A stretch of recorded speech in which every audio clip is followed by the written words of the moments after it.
Welcome to the Stronger Than Steel podcast with your host, Austin Davidson and John Keir, talking Steelers all the time. Now, here's Austin and John. Hello, and welcome back to the Stronger Than Steel podcast. My name is John Keir, and joining me, as always, is my co-host, Austin Davidson. Heyo. It's Season 2, Episode 61. The 2017 regular season is in the books. The 2017 year is in the books, too. Happy New Year, Austin. Happy New Year. And Happy New Year to all the listeners. And what a way to ring in the new year for the Pittsburgh Steelers, ending their season on a good note, winning 28-24 over the Cleveland Browns, who are sent into despair with an 0-16 record, becoming just the second team in NFL history to finish 0-16, joining the Detroit Lions of 2008. It was not an easy game, nor necessarily a great game, but quite similar to last year. It was an entertaining game, I suppose, to say the least. I didn't get to see this game live, and I know Austin saw parts of it, but I guess what are your quick takeaways from the Steelers' 13th win of the season? Well, Cleveland gets separated after all, so it's a New Year's miracle. That's good for them. They have something to look forward to. Then the offense looks playoff ready, and that was with the backups. Then the defense looks like they're ready to be one and done. So those are my quick takeaways. What are yours? Well, even in what was essentially a meaningless game for the Steelers, we saw the differences between a winning and losing atmosphere in this game. So what I mean by that is you see a team in the Browns that is desperate for a win, a team that's trying to avoid history, one that's going to play their hearts out and play as hard as they can in their last game of the year to try to win, but they ultimately come up short. And on the other side, you have a team that essentially is resting all of their starters, saying it's not a big deal if we lose this game, and they're still going out there, they're being competitive, and they ultimately win the game. So you see the differences there. And based on his performance, I believe Landry Jones played well enough. After a rusty start, he played pretty well. I can't think of many other backups in the NFL I'd rather have than Landry Jones, to be honest with you. I think he's pretty underrated in the scope of the rest of the NFL.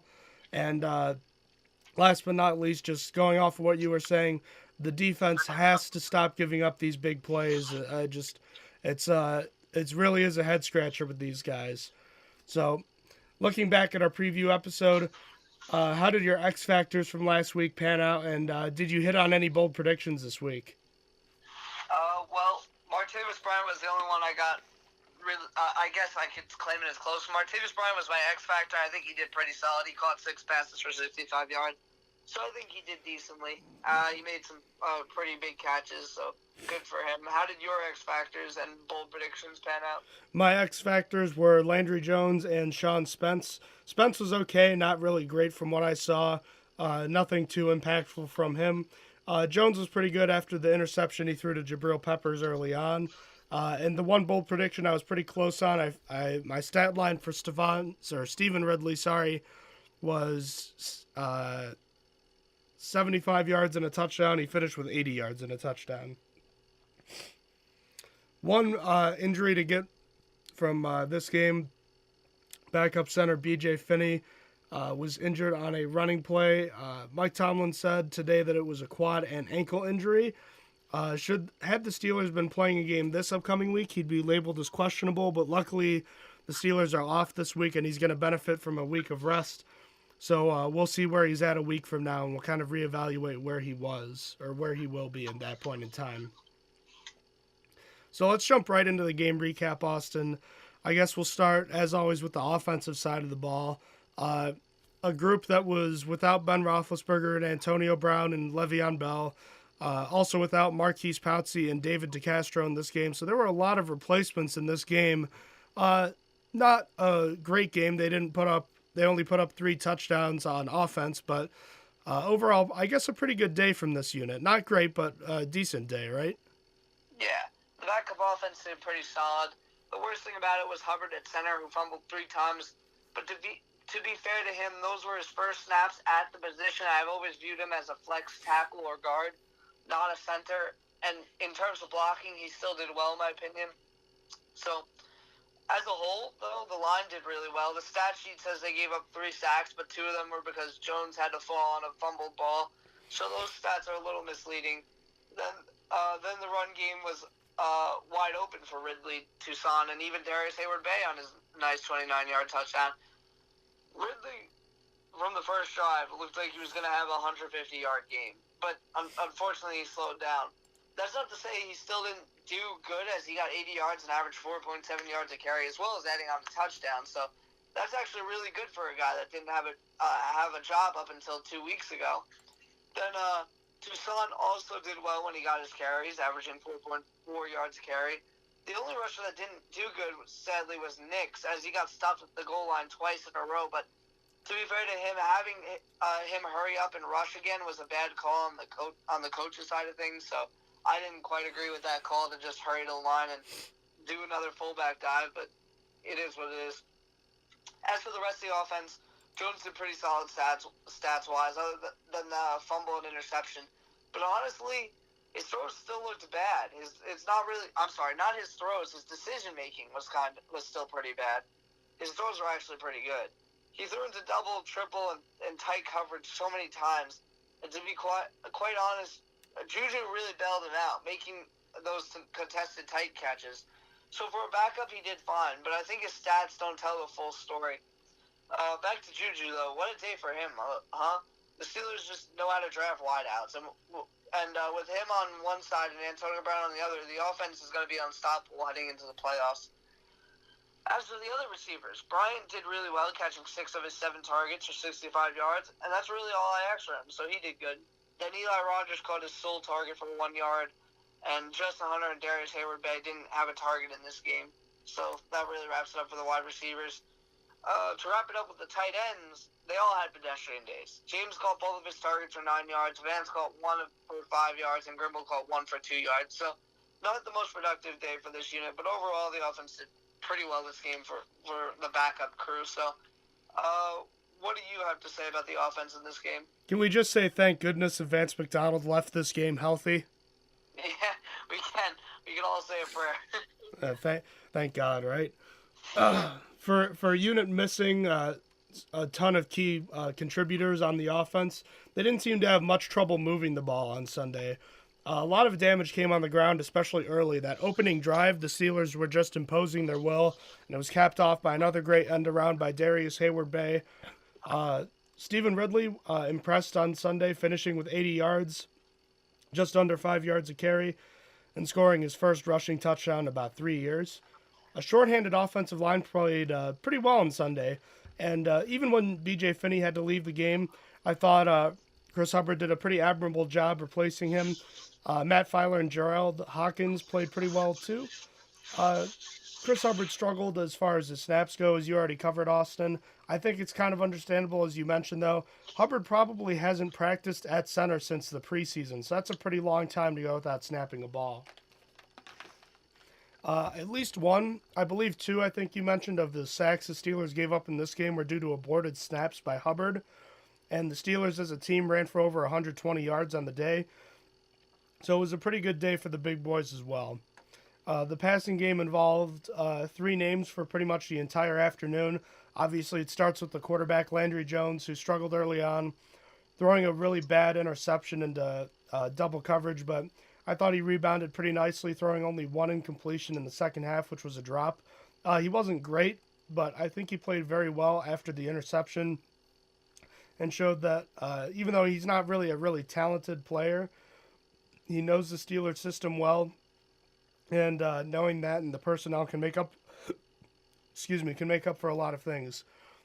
Interesting to note, it's kind of the polar opposite from what we saw from Deshaun Kaiser on the other side. Kaiser, Austin, is a player that's the opposite of Jones in the sense that he is quite a raw athlete, very talented, but at the same time, his reading of the defense and I guess his thought process is just not very good.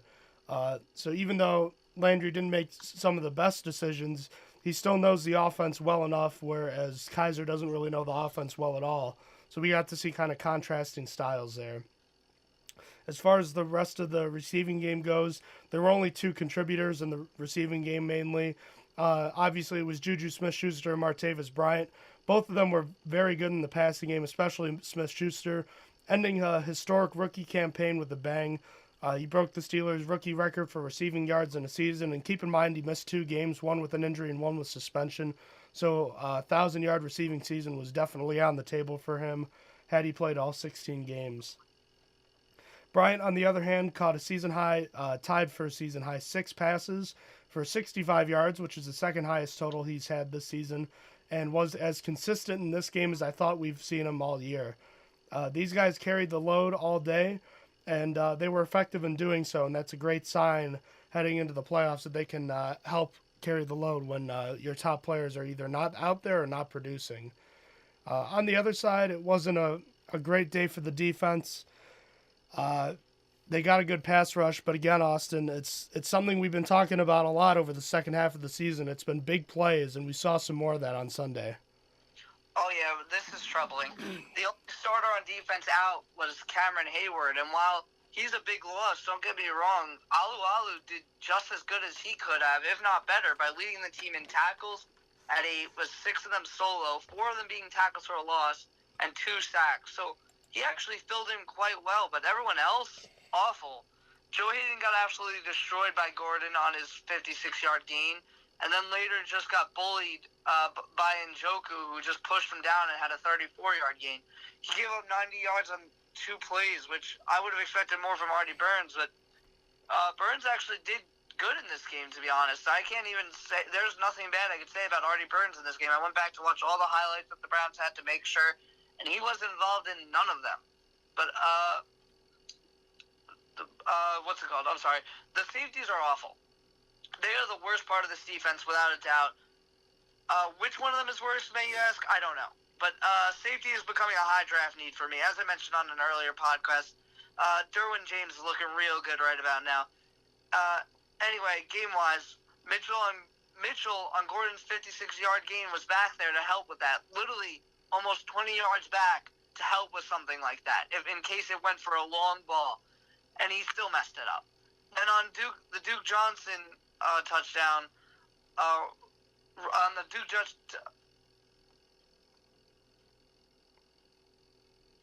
Hello? Hello? Austin, are you there? All right, looks like we lost Austin there for a minute. We'll try to reconnect with him. He had mentioned the Duke Johnson touchdown. That was the first Browns touchdown. I definitely remember the long touchdown pass to Rashard Higgins. Not sure. I can't remember the play to Duke Johnson specifically, but I do remember that the long pass play to Higgins was a play where both safeties took bad angles. Austin, you okay? Yeah, I'm back. Sorry. All right. You had been talking about. I think you had mentioned Duke Johnson's touchdown, but I thought for a second you might have been talking about the play to Rashard Higgins. No, I was heading to the Duke Johnson one first, and then I was getting to the Higgins touchdown. But on the Duke Johnson touchdown run, not much later after the big 56-yard gain given up, Sean Davis made an awful attempt at a tackle. So then finally on Higgins' first touchdown, Mitchell took another horrible angle, and is why the play turned into a touchdown. Sure, T.J. Watt gave up a big gain regardless, so it was on T.J. Watt. It was on T.J. Watt initially, but Mitchell should have been there to mitigate the damage. Be the safety. Those are just the big plays, though. I saw them give up. They were really bad all day. Sean Davis had a fumble. Sean Davis had an interception and a sack, and helped with the tackle for a loss, which just about evens it out for him. But he's still playing bad. He still played bad in this game. But Mitchell had a fumble recovery, and that's it. He only had one tackle the entire day, so the fumble recovery doesn't even make up for what he did. It was just bad. But hold on. Speaking of that fumble recovery, William Gay forcing that fumble was great. I've never seen something look so calculated at such fast speed. He literally hit it perfectly. I was just so impressed by the angle he took and how he actually nailed the ball. But Gay also didn't have the best day, as he got beat bad on the second Higgins touchdown. But he wasn't bad for the entire day. So That was a lot of mostly bad, but what was good about the defense was the pass rush. Six sacks, and add on another six tackles for a loss and four more quarterback hits, and that's insane. They were all inside the Browns' backfield all the time, enough to set the franchise record for sacks. So amazing for them. I wanted to say rush defense was good, but it really wasn't. Against the running back, sure, Crowell averaged 1.4 yards a carry, and Johnson averaged 3.3 yards and fumbled, as I said. That's an amazing game, but they gave up 61 yards to Kaiser on 6 rushes, which is horrible. So the rush defense was a mixed bag, to be honest. And to be fair, on one of the Kaiser's big gains, the Steelers were in man coverage, and there was more on the defensive line to stop Kaiser. So I guess I can't really. I don't know. It's just hard to blame all the units for that one, but I don't know. It's still bad rush defense regardless. How about you? What did you see from the defense in this game? Well, I'll start with the good. Mainly jumping off your point on the running backs. Combining Isaiah Crowell and Duke Johnson's efforts on the ground, they only got a combined 41 yards, but they gave up more than that to Kaiser alone. He got 61 yards on his own, and he added another 314 in the air. Just 16 completions, no less. This defense seems like it can just never put it all together anymore. On a day when they made Deshaun Kaiser try to beat them, he almost did. There were several long pass plays against them, which Austin's already kind of covered. There were 3 that came to my mind, but when you look at all the players who caught a pass in this game for the Browns, there were 6 different players. 5 of them caught passes that were longer than 20 yards, and that 6th player, Corey Coleman, had an 18-yard reception, so it's essentially another 20-yard play. So starting with the first play that I was thinking of, you already talked about it, the long pass play to Josh Gordon. I don't know if you've seen the replay, Austin. Josh Gordon was the only receiver on a route. I did see that. That was awful. Go look at it again. It's going to make your blood boil. Josh Gordon is the only guy on a pass route. I don't even think I saw anyone going on a flat or something like that. There's blame on both sides. I'm going to put most of the blame on Joe Hayden here. He was caught looking into the backfield, as the broadcasters said, and he allowed Josh Gordon to basically just run right past him. So he's immediately beat, and he's open. So Mitchell sees that, and there's still some blame to go on Mitchell here for not getting there fast enough, but I do kind of understand why he was a little late. But I guess I think he should have shaded a little bit more over to Gordon's side, considering he was the only receiver out there. So I think he didn't put himself in a great position. So when he reacted, he just wasn't there in time, so he wasn't in a great position. And then just Hayden has to be able to get there, because that's improper bracketing, and you have to be able to bracket a guy properly. That's something the Steelers have done in their defensive schemes for years, helping out over the top on another receiver. We've been seeing that forever with the Pittsburgh defense. That's something they have to be able to do, and that's something that they really struggled with on that play. The next one was the slant pass to Rashard Higgins, where he took it all the way. TJ Watt was beat in coverage. Okay, that's going to happen from time to time. I don't really know what the safeties were doing on that play. Both of them took terrible angles and were in position to tackle Higgins when he caught the ball, but they both completely whiffed, and it resulted in another touchdown. And the last one was a missed tackle by Joe Hayden on a short pass to David Njoku, who juked him and stiff-armed him at the same time and really just made him look silly. And then he just kept running down the field. That was just not a good sequence for Joe Hayden, not a good day for most of the guys in coverage. Luckily, the pass rush was on point again, picking up 6 sacks to set the new team record for a season with 56. The inconsistencies with the run defense are concerning. It was nice they bottled up the running backs. I think a lot of the rushing yards against by Kaiser are a result of playing man defense and really missing Ryan Shazier there. But that and the combination of giving up those explosive passing plays are really concerning. And it's a good thing the Steelers have an extra week to work on it, because they've shown no ability to improve on it over the course of the second half of the year. So it's something that they're really going to need. But I guess the good news is that rushing the passer is something that most teams that win the Super Bowl have to do. So they have that. So that's very good. All right, so as far as special teams go, Austin, not a very crazy day all around, except for one notable play that sticks out, and I guess it was one that the Steelers fans have been waiting a long time for, and it finally happened. And it just, it's kind of crazy to think that it actually happened. A kickoff return for a touchdown, and Juju Smith-Schuster does it as well. Just another fantastic play on his wonderful rookie season. 96 yards. He really had it all on that touchdown. He showed speed, vision, power, and more speed at the end of the play. And it was the Steelers' first kick return touchdown in 7 years. And boy, I don't know. How'd you feel about that? It was insane. It was the last one to do it was Antonio Brown, and it's not like it was any time recently.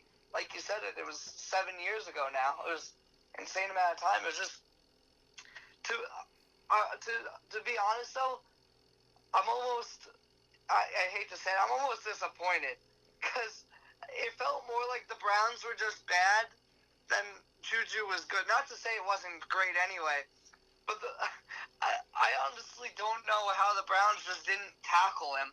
There was like 3 guys on him, they just fell off. It's like they gave it to him. So I'm not really disappointed.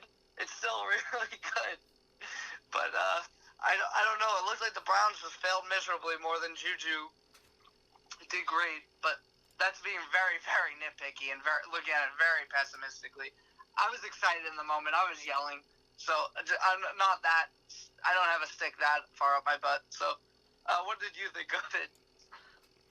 Well, I thought it was fantastic. I didn't see it live, but it was just great seeing it on the replay, and he really did do it all in that play.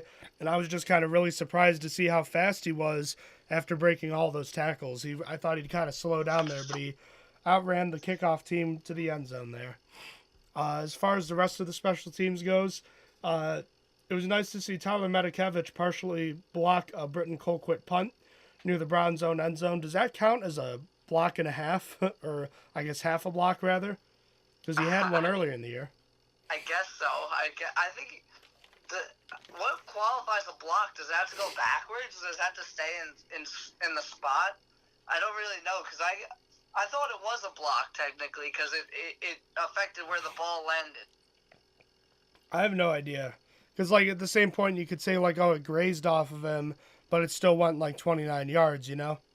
Mm-hmm. Oh, yeah, I gotcha. I'm not sure how that actually gets determined, but it's time for us to move into the awards section, the last time for the 2017 regular season. So let's start, Austin, this week with the Player of the Week. The Player of the Week this week for his team-leading 8 tackles, 6 assisted, 4 of them for a loss, including 2 sacks. Tyson Alualu wins Stronger Than Steel Player of the Week. He did great filling in for Cameron Hayward. There's almost no noticeable difference.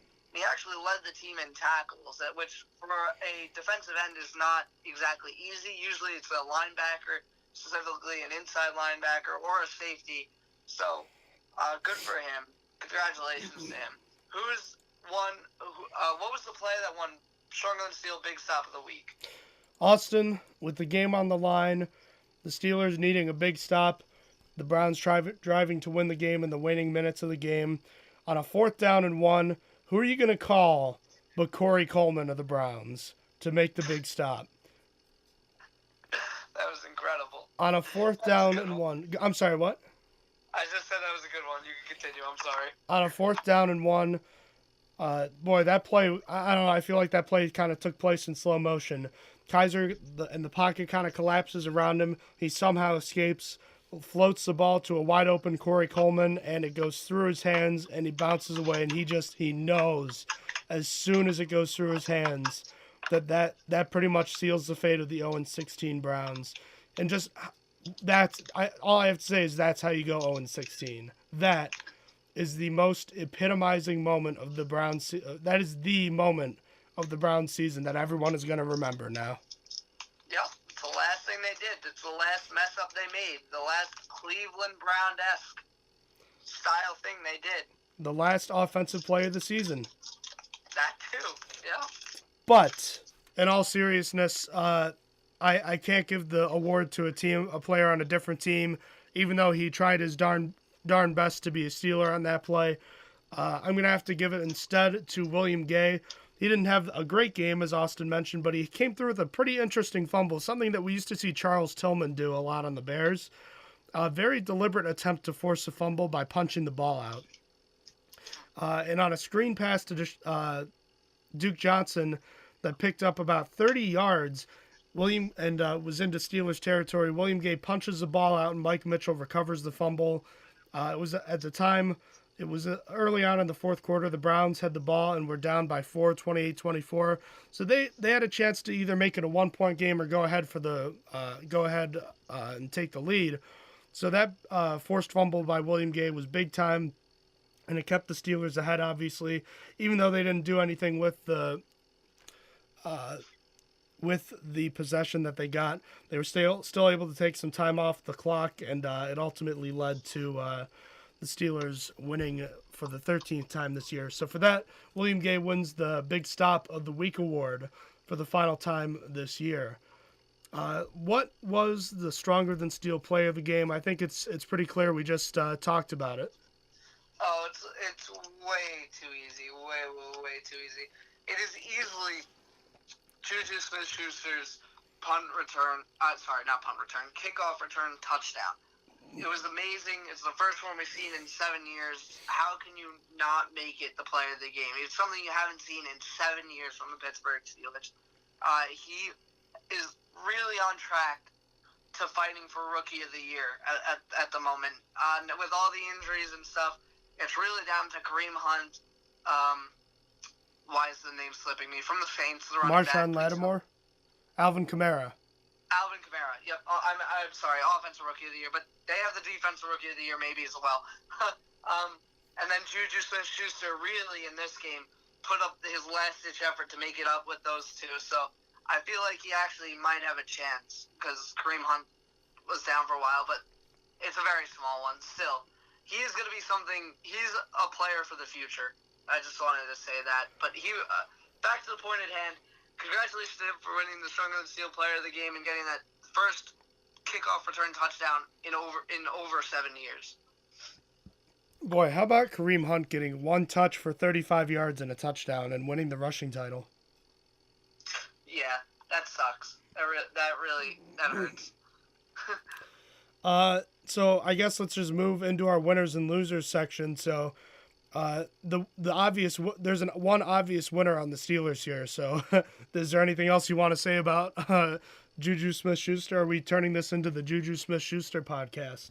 This is the Juju Smith-Schuster podcast. He's my winner. We're just going to talk about him for the next, 30 minutes. So we could talk about his dog, Bougie, and... Okay, we're Bougie done. lit. We done with Juju Smith-Schuster. My winner on defense is Artie Burns. Artie Burns was really the only cornerback to actually have a good day. So the only defensive back to have a good day. I apologize. So he is a winner this week for me. Who are your winners on offense and defense? I picked a different winner on offense just because, it's all the Juju Smith-Schuster hype train right now for good reason. But I picked Stephen Ridley. Scoring your first touchdown in 3 years is a big deal, and so is gaining 80 yards in your first start of the season for a team that you signed with just 2 weeks ago. Not eye-popping statistics, really, but I think you'll agree with me. Stephen Ridley ran hard, and he proved that he does deserve a spot on this team, and if needed, he can be a good change of pace back for Le'Veon Bell in the playoffs. On the other side of the ball, we already talked about him, the stronger than steel player of the week. It's Tyson Alualu. He'd been kind of quiet for the past month of the year. So with Cameron Hayward sitting this one out, Alualu shined, totaling 8 tackles, 4 of those for a loss, and adding the first and last sack of the game.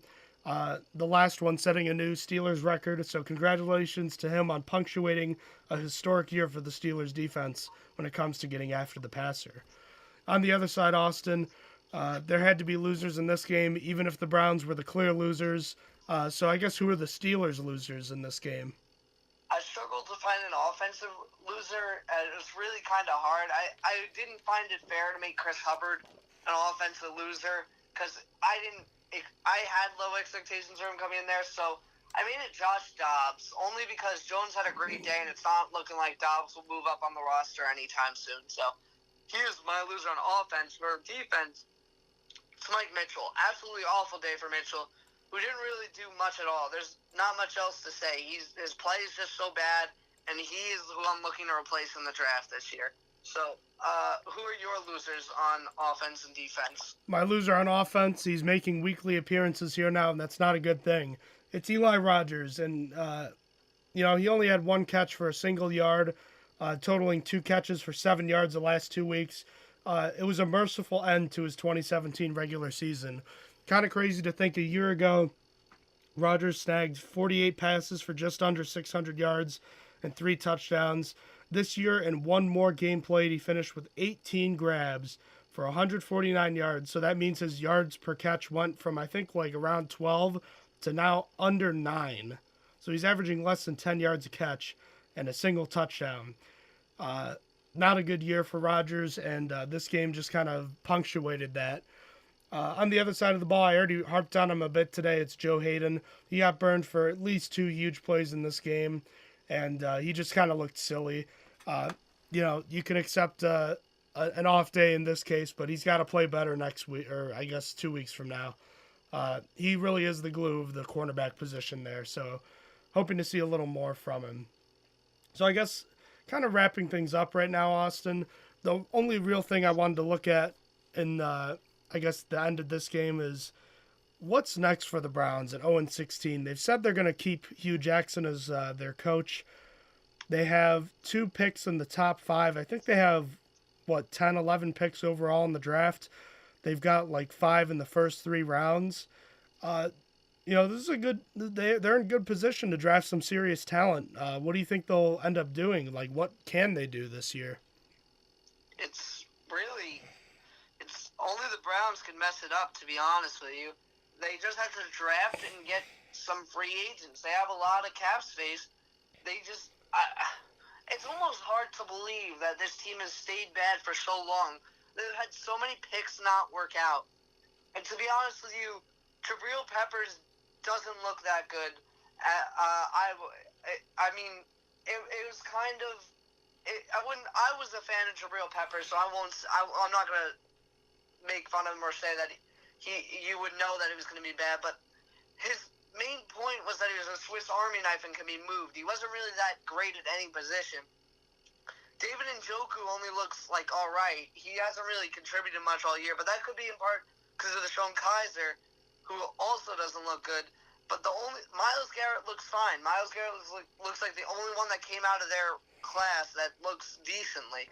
They just need a lot of help in free agency, and with the picks 1 and 4 in the draft, they need to do something with it. They need to actually get people, or I forget who said it. I think it was Hugh Jackson.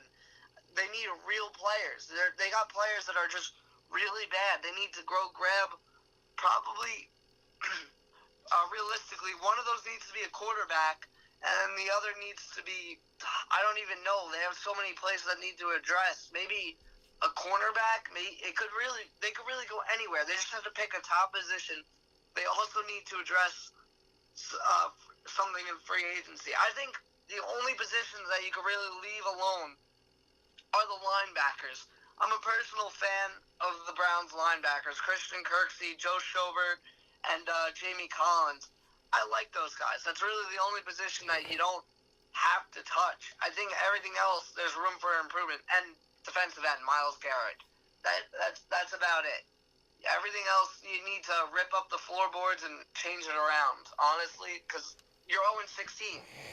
And sure, some of it's probably on the head coaching, but I think there's a lot of talentless players on the roster, so they need to fix it up. That's quite simple. A lack of talent is really going to show, especially at the NFL level. I think this group is not bad on defense. They had the 7th ranked rushing defense. I didn't feel like they were terrible on the defensive unit. Their offense was just awful, and they always turned over the football. With their first 2 picks, Austin, I'm not going to lie. I think it wouldn't be the worst idea for the Browns to almost take 2 quarterbacks. As crazy as that is. They won't get Rosen and Darnold, the quarterbacks from USC and UCLA, because the Giants are likely taking one with the second pick. But man, I think you almost have to take 2 quarterbacks in this draft. And if I were the Browns GM, I'd be taking Darnold number 1, the kid from USC, since Rosen from UCLA said he doesn't want to play for a team in a bad situation. And I'd probably take a receiver or probably a receiver number 2 with your number 2 pick, just because of the fact that it's pretty much Josh Gordon out there right now. They might need a left tackle, though. Joe Thomas is muling retirement, and that was one of the only positions they had, and it is often said to be one of the most important positions in football, so they might have to look into that, too. I guess that's where they get their stud left tackle. I mean, I don't even, to be honest with you viewers, I haven't really looked into draft previews yet. I'm not the biggest college football fan, so I couldn't even name off a top left tackle coming into the draft this year, but it's probably not yet anyway. We're gonna start looking into it later, but it's probably a position that they need to address.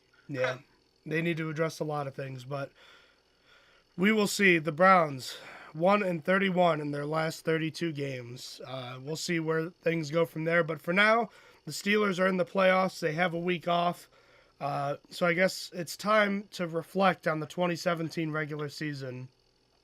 Where's this team now based on your expectations of preseason, and how are we going to look back on this regular season? This is better, actually. I had them at 11-5 coming into the season, and they came out 13-3. So I would say they came out better. It didn't start as I would have thought, though. Defense came to play at first, and the offense was missing, but now the tables have turned back to what I was expecting. And still, though, there have been so many exciting things to come out of this year. Juju Smith-Schuster looks great. TJ Watt looks pretty good. Mike Hilton is a gem despite his missed tackles. And the team set a franchise record for sacks. So it's been a good year all in all. I think that this team has a lot. Look, it's a pretty young team, to be honest. It should be. If the Steelers could find a quarterback after Ben, this team should stay good for a little while. But what do you think of this team? How have your views changed from the preseason? Well, I was right about with you. I think when we did our look at the Steelers schedule, we both had around 10, 11 wins. The Steelers surpassed that with 13 wins. This is the 3rd highest win total the Steelers have ever had. And by far the best record under Mike Tomlin, or not by far, but one game better than the previous best record under Mike Tomlin. You look at their losses. They dropped an early game in Chicago. You know, I guess an early game, you know, that's difficult. They got walloped at home by the Jaguars, a team that's about to host a playoff game, has one of the best defenses in the league. And they lost to the Patriots, albeit in amid controversy. They were right there until the end, and they had a chance to win that game as well. So the Steelers were in very good position this year. They lost a couple of games they should have won, but they also probably won a lot of games they should have lost. They were not great at times this year, but they found a way to win games. They found a way to overcome adversity, whether it be on the field or injuries with someone like Ryan Shazier. Position by position, we were talking about Ben Roethlisberger being done after that Jacksonville game. All of a sudden, it looks like he's been playing some of the best football of his career over the second half. Le'Veon Bell, maybe not to the level he was at last year, but another great year from him.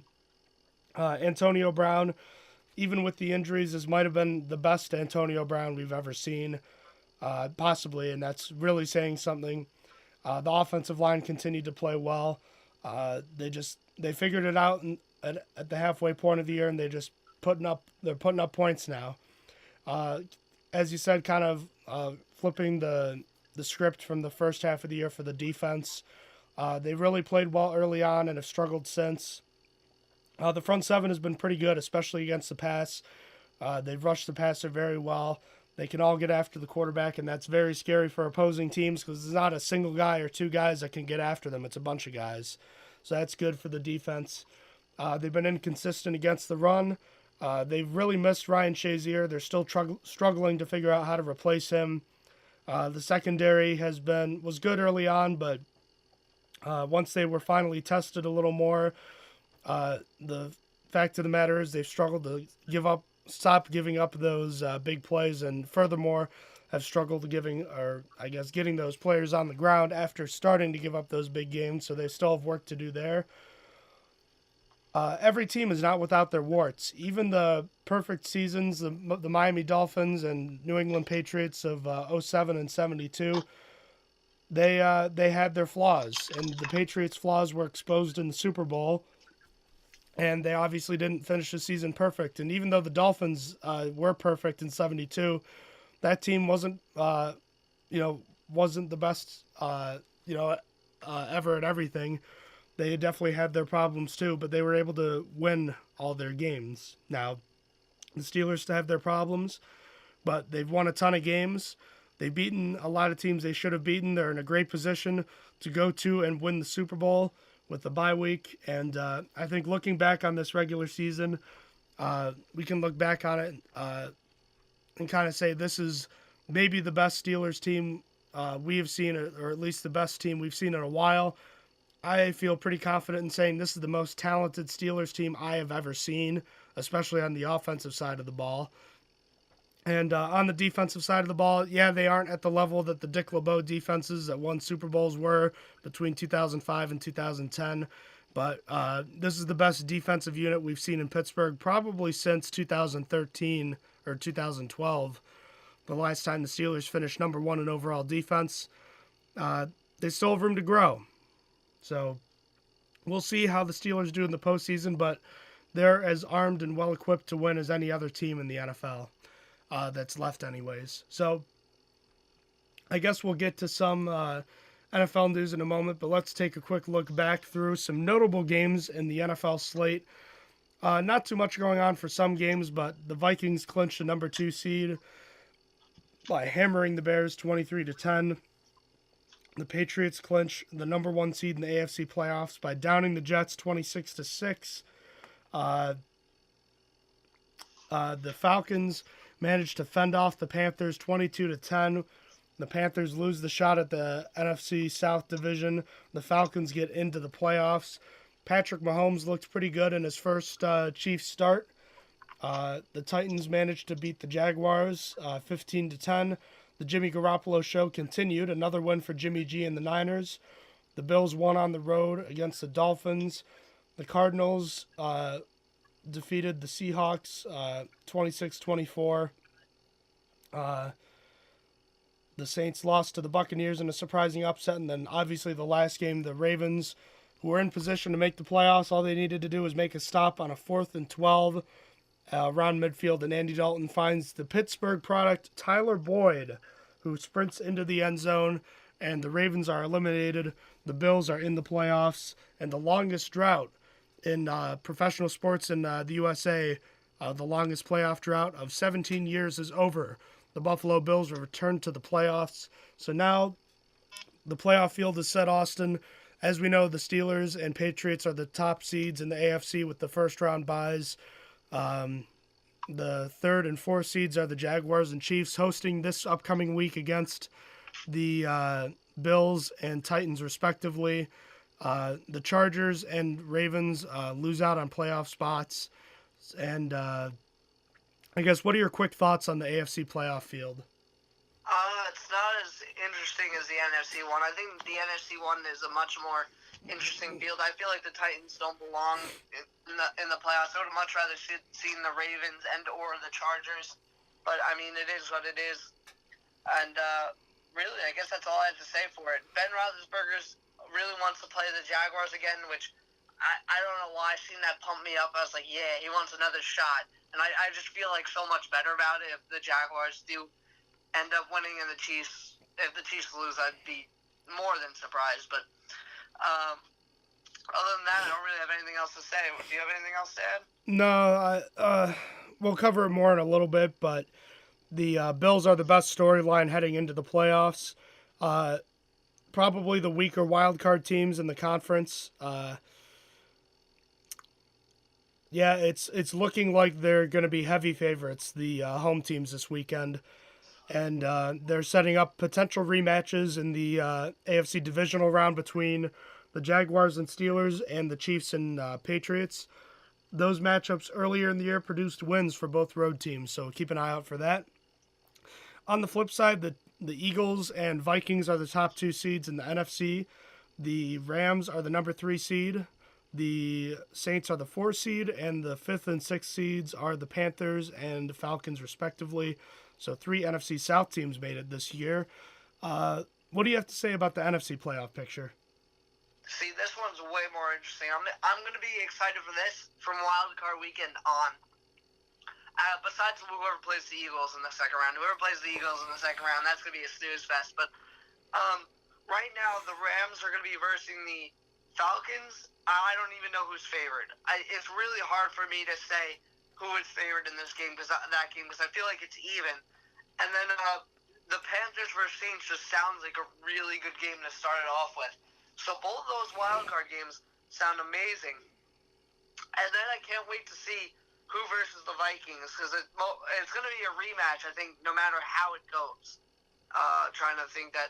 I don't think they played the Falcons. I think that's the one case. If they somehow manage to play the Falcons, that's not a rematch. But the Vikings have played everyone else with a wild card, so I'm excited for that. The Eagles are going to get eliminated, in my opinion. It's just without a quarterback, your team is kind of bad. But we'll see.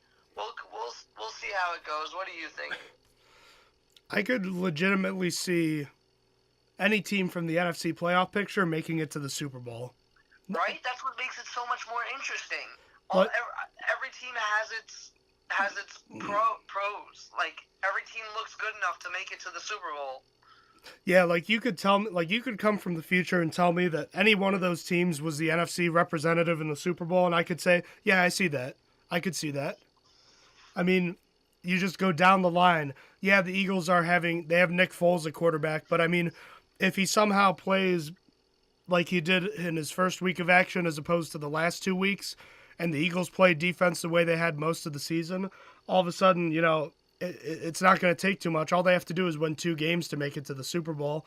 The Vikings have probably been the NFC's best team all year long ever since the Carson Wentz injury. They have a very stout defense and a solid quarterback in Case Keenum. Never thought I'd say that, but man, he's played really well. The Rams went from the league's worst offense to the league's best. The Falcons are the reigning NFC champions. They can definitely do it again. And the other 2 teams, the Saints, they have the two-headed monsters the two-headed monster at running back. They have Drew Brees. They have an improving defense. Why not the Saints, right? And then they have a team that went to the Super Bowl 2 years ago in the Carolina Panthers. You have the 2016 and 2015 MVP in the playoffs, and they're both wild cards. I'd still be pretty scared to play either of those teams. I don't know who to pick right now, and I'm looking forward to our next podcast when we get to talk about these teams because it's going to be pretty exciting. Yeah, it really will be. I'm excited for the NFC preview more than the AFC preview. Yeah, but it is playoff football. It is, in my opinion, the best time of the year, and we can't wait to talk some playoff football soon, but before we get to that, yesterday was Black Monday, Austin. A lot of coaching changes in the NFL. Surprisingly, the Browns decided to keep Hugh Jackson, but some other coaching changes. First, we'll start with Bruce Arians, who retired from the Cardinals, the all-time winningest coach in Arizona Cardinals history, passing another former Steelers offensive coordinator in Ken Wisenhunt. Kind of crazy to think that the Cardinals' best success in their team history has come with the last 2 head coaches, and both of them being former Steelers offensive coordinators. And Austin, it appears they're dipping into the well again, at least one more time. The Cardinals have requested permission and have been granted by the Steelers to interview offensive line coach Mike Munchak for their vacancy. What do you think about that? I think Mike Munchak deserves to be a head coach again. What he's done for the offensive line has been amazing, and I think it's good. I don't think he's going to be hired, and honestly, I hope he comes back because as an offensive line coach, I think the Steelers have the most depth at the position than anyone else. I really do. Better than the Cowboys, better than Raiders. I think that these All these guys are trained very well. So I honestly hope he doesn't get the job, but he does his job very well. So I wouldn't be surprised if he does get hired as a head coach. Well, he's definitely qualified, but I can tell you this much. He definitely loves it in Pittsburgh. I have a very distant family connection to Mike Munchak, actually. I'm not related to him at all, but my step-cousin's uncle, as strange as that sounds, actually, they're his uncle. My step-cousin's he's their uncle, so they've gone, I've seen them at Steelers games before. They're in suites and stuff. They're meeting the players and stuff. So I'm jealous as all heck myself. But, it's kind of cool whenever I see them. They get to tell me, like, they think, he thinks this guy's going to be really good this year. And, this organization is so well run. And I'm just like, that's so cool. But based on what they told me is that he loves it in Pittsburgh. And we've seen Munchak has been loyal to organizations in the past. He spent, I think, like 20 years in the Titans and Oilers organization as a coach and player. So, he might not necessarily leave. It'd be great for him to stay, but he definitely deserves to have his own team at some point. He's done a very good job. Another Steelers coach, Todd Haley, was involved in an incident at a bar on Sunday night with his wife that led to Haley being pushed down and actually injuring his hip. He's going to be okay. He'll be back with the team later this week. Police are currently investigating the incident. Hope it's nothing too serious, but I just, all I could think about was Yunzer got his hands on Todd Haley finally. It's probably true, though. all the hate Todd Haley gets, it's like almost getting as memey and bad as Fire Arians. Yeah, offensive coordinators are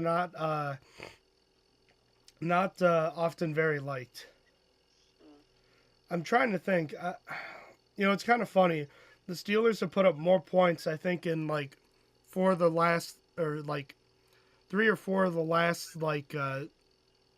of the last 5 years or something, have been some of the Steelers' all-time leading scoring teams. So, just an interesting little tidbit there. Again, there is more scoring in the NFL now than ever before, but if the Steelers were to play this week during Mike Tomlin's press conference, he said that Antonio Brown would be questionable, so he is definitely making progress.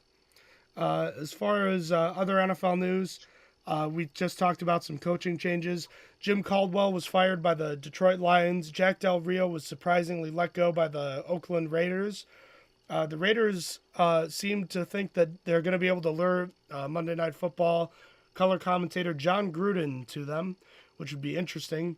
They've reportedly offered him equity in the team as they move to Las Vegas, so that's quite an interesting deal there. The Colts have fired their head coach Chuck Pagano, and amid all the firings, the Bengals do the most surprising thing ever, and they re-sign Marvin Lewis, committing to 2 more years of mediocrity. Mike Tomlin and the Steelers are 14-3 against the Bengals since he took over in 2007. Fun fact. Thank you, Bungles. Thanks for re-signing him. We appreciate it. Sincerely, Steelers fans. Actually, wait a minute. 1, 2. That can't be right. The Steelers got swept in 2009, so that's 2, 3, 4. Oh, I'm sorry. It's the Steelers have lost 5 times against the Bengals, but they've only lost 3 times since these might be the numbers since 2010. Which still, 14-3 or 14-5 is still pretty good. The Panthers are for sale amid controversy over workplace misconduct from Jerry Richardson. Is there anything new to report there? Because I knew that was the case a few weeks ago. Nah, that was old news. I couldn't remember if we mentioned it or not. It only came out like that. What he said, he was like offering massages to women in the workplace, and then all that jazz, and offering to shave their legs. As odd as that sounds, but just normal stuff in the Jerry's world. But wrong Jerry. But just interesting to know P. Diddy and Colin Kaepernick are both interested in buying the Panthers. Jerry Richardson is the guy that got a statue of himself built outside of the stadium. That's all I have to say. I'm guessing that's coming down. One would think so. And then the finalists for the Hall of Fame class of 2018 were announced today. They include linebackers Ray Lewis and Brian Urlacher, former running back Edgerrin James, wide receivers Randy Moss, Terrell Owens, Isaac Bruce, safeties John Lynch and Brian Dawkins. I'm not sure Everson Walls what position he was, or was he a coach? He's a position. Hold on. I forget too. Cornerback Ty Law, I believe. The rest are offensive linemen, I believe. Tony Basile, Kevin Maui. Oh man, that's so bad. That was awful. Joe Jacoby, Steve Hutchinson, and Pittsburgh Steelers former offensive guard Alan Faneca.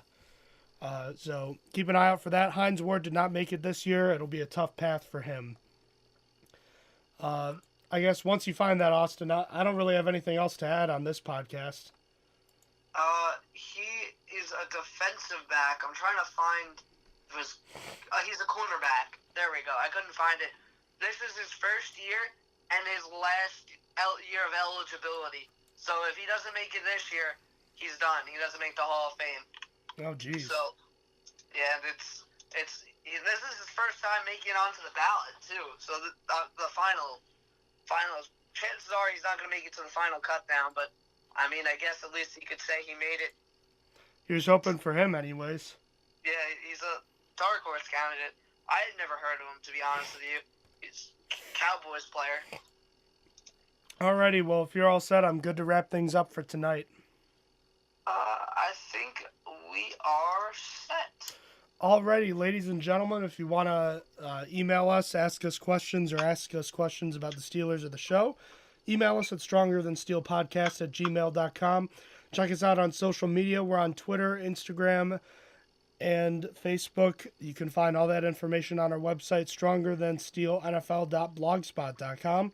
Check out our webisodes on YouTube and SoundCloud under the same name, Stronger Than Steel Podcast. The Steelers' 2000 regular season is over. We're on to 2018 and the playoffs. Wildcard weekend, fast approaching. It's already technically Wednesday. We'll have another podcast for you soon, previewing the wildcard games. We'll see. Maybe we can get a special guest with us just like we did last year. Looking forward. Austin, I think we should do not just predictions for these games, but we should do a whole bracket, kind of, you know? Like our own, sort of like NCAA bracket, like we predicted all the way through? Yeah, kind of. We can talk Okay. the details another time. Sounds good. Alrighty, ladies and gentlemen, thank you for joining us tonight. And Steeler Nation, you all have a wonderful night. And again, Happy New Year to everybody. Happy New Year. Take care.